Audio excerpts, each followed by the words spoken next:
Resonance and stability of benzene. So the valence bond theory explains the concept of oscillating double bonds. If you remember, it was Kekule who suggested that these double bonds are in oscillation with each other, and so we don't get two different types of mono-substituted 1,2-dibromo products. So these two were given by Kekule. And what the valence bond theory says is it explains this concept of oscillating double bonds using the concept of resonance. So resonance is basically showed that benzene is a hybrid of resonating structures.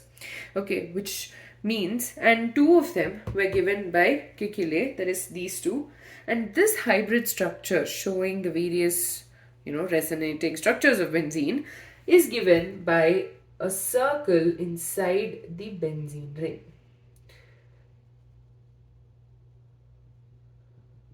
So this can also be written as just a circle. Now, before we delve deep into that, let's talk about the various types of bonds which are formed in the benzene ring. Now, you have two types of bonds as such. We know there are two types, that is sigma and pi. Right. Now, this just shows all the sigma bonds of the benzene rings. So, for the carbon atom is sp2 hybridized, which means it can form three bonds, right? Three sigma bonds. And so, it first forms a bond with the hydrogen atom, right? So hydrogen is CH is a sigma bond, and this takes place between the sp2 hybridized orbital of carbon and the 1s orbital of hydrogen.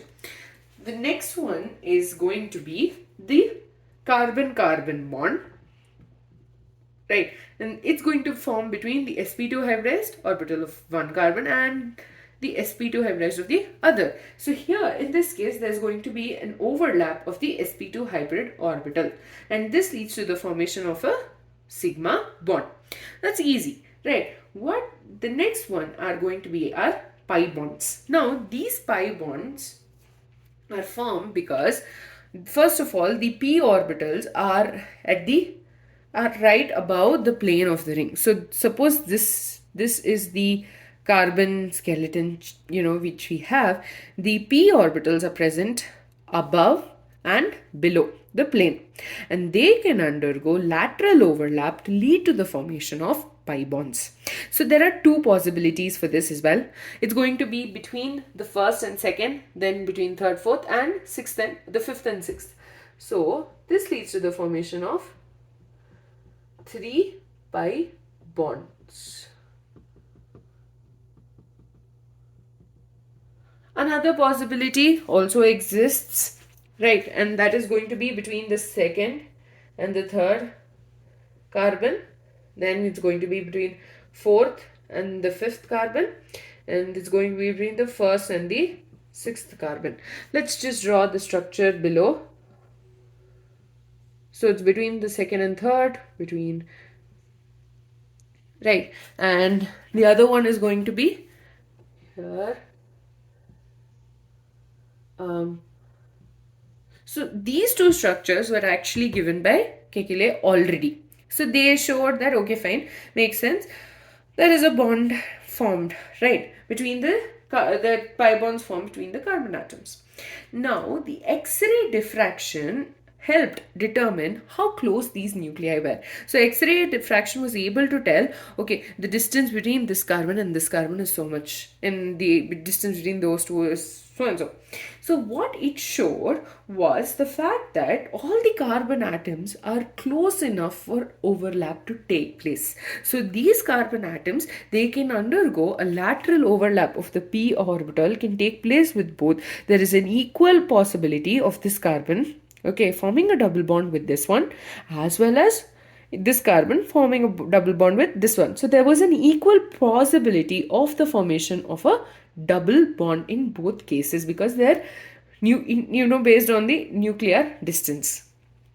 And so what happened was it is close enough, and this is represented as rings or donuts, and that's why we draw a ring. This is because there is a possibility of the formation of a double bond on either side, right? So that is also represented as bonds here, showing that these electrons can be, I mean, if I had used different colored ink, by now you would have been able to see the two rings which are formed. So you can see that this is above and this is below by joining the above and the below ones. So this shows that the pi electrons are delocalized in the benzene ring, which means that these pi electrons are shared amongst all the carbon atoms of the benzene ring. Now, when you have a double bond, okay, in this case, in the structure where you have the double bond between these two carbon atoms, the electrons, the pi electrons are delocalized between these two carbons alone.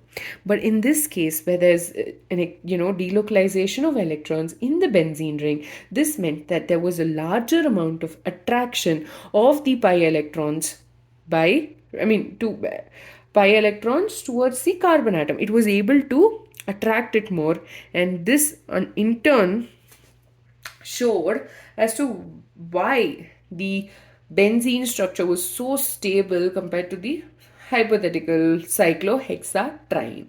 Okay, so here we've learned one new thing. First of all, we talked about the pi bonds. Pi bonds, they are close enough for the formation of 3 pi bonds. These two are given by Kekule. Now the X-ray diffraction showed that all the carbons are close enough for them to form a pi bond with the adjacent one, and that meant that the electrons of benzene are delocalized or shared between all the carbon atoms. So if you consider a double bond between two carbon atoms, for example C double bond C, the electrons, the pi electrons of this double bond is delocalized between these two carbon atoms. But in this case, it's localized between these two carbon atoms, and in this case, it is delocalized amongst all the 6 carbon atoms of the benzene ring. And this makes our benzene more stable than the hypothetical cyclohexatriene. Not only that, the X-ray diffraction showed that benzene is planar. Okay, it showed benzene is planar, and it also showed now when you have these structures given by Kekule, he said that you have two structures, benzene, the double bonds are undergoing oscillation. So we should have expected the presence of a C single bond C and a C double bond C, where bond lengths are 154 picometer and 133 picometer respectively, or PM, picometer. Right, so in these structures we expect, okay fine, using X-ray diffraction, okay, there has to be two different types of bonds which exist, and the CC bond length is going to be 154, 133 picometers based on the kind of bond. But according to X-ray diffraction, it was noticed that the carbon-carbon bond length was 139 picometer, and this CC bond length was applicable for all the carbon atoms of the benzene ring. So this meant that there had to be something else happening, and that is basically delocalization of the pi electrons. So the pi electrons are delocalized, and that is further explained by the fact that the carbon-carbon bond is 139 picometer, whereas the carbon-carbon single bond is 154, carbon-carbon double bond is 133 picometer.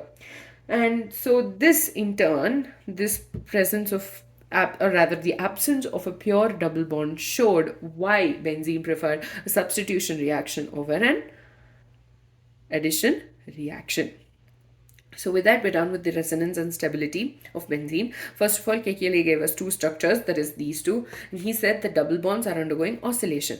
According to the valence bond theory, it explained the structures of benzene using the concept of resonance. So the structure of benzene is it is basically a compilation of all the resonance hybrids it forms. So in benzene, there are two kinds of bonds formed, that is sigma and pi. Sigma bond is going to be between the carbon and the hydrogen, and the carbon and carbon, and the carbon atom is sp2 hybridized. Now pi bonds, on the other hand, there are two possibilities of the formation of pi bonds, that is these two, and both of these were given by Kekule. However, the X-ray diffraction showed that these bonds, the carbon atoms, are quite close, and it was possible for the lateral overlap of the p orbitals in each carbon. So it was able to undergo lateral overlap with this one as well as this one. It was close enough for that to happen.